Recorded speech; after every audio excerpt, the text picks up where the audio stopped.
मुफ्ती साहब, अमूमन लोग शौक से झींगा खाते हैं, तो क्या झींगा मछली है और क्या इसका खाना जो है वो हलाल है? अच्छा, बिस्मिल्लाहिर्रहमानिर्रहीम।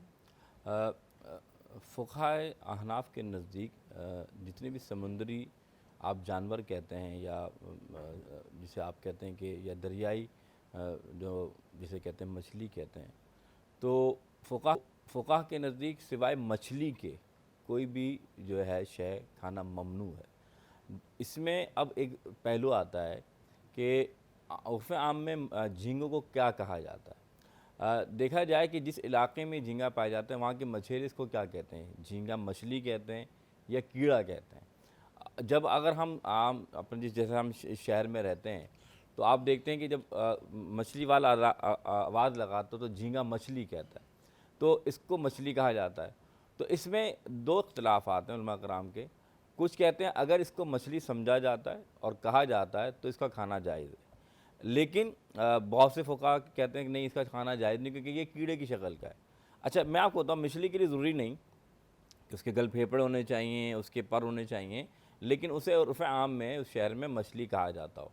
तो इसका आसान जवाब ये है कि अगर उर्फ़ आम में से मछली कहा जाए, अगर कोई खा लेता है तो नाउज़ुबिल्लाह हराम काम नहीं करता या गुनाह कबीरा नहीं करता, ठीक है उसने खा लिया, लेकिन अगर वो नहीं खाता, इज्तनाब करता, तो ये ज़्यादा बेहतर है। अच्छा, ऐसा ही फिर केकड़ा भी है। केकड़े को लेके बहुत सारे सवालात आते हैं। बहुत सी जगहों पे लोग केकड़ा खाते भी हैं, और क्या केकड़ा खाना या उसका सूप पीना जायज़ है? अच्छा, ये जो आपने बात की ना, केकड़ा ना मछली है और ना ही जो इमाम शाफ़ी के नज़दीक जो है ना, मछली के अलावा जितनी समुद्री सी फूड जिसे कहते हैं उनके नज़दीक तो जायज़ है कि आप कोई भी सी फूड्स आप खा सकते हैं, लेकिन इमाम अबू हनीफ़ा रहमतुल्लाह ताला के नज़दीक या फ़िक़्ह अहनाफ़ के नज़दीक केकड़ा खाना या केकड़े का सूप पीना किसी भी तरीके से जायज़ नहीं। अच्छा, चाहे कई जगहों पे ऐसा होता है कि लोग इस वजह से पीते हैं जिनको दमे का मर्ज़ होता है या सर्दी बहुत हो रही होती है, हाँ, तो दवा के तौर पे अगर पी रहे हैं। फिर भी अहनाफ़ ने क्या है कि फ़िक़्ह अहनाफ़ के नज़दीक इसको नाजायज़ करार दिया है। क्यों? क्योंकि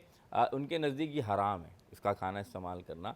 तो आप फरमाते हैं आप हलाल में इसका दवा को तलाश करें कि आप सर्दी केकड़े से खाने से ही क्यों आपकी ख़त्म होगी, या फिर आपके इसके सूप पीने से ही क्यों ख़त्म होगी। तो याद रखिए कि अल्लाह ताला ने जहाँ मर्ज़ पैदा किया है वहाँ उसको शिफ़ा भी रखी है, तो शिफ़ा भी आप हलाल में देखें, ना कि हराम में।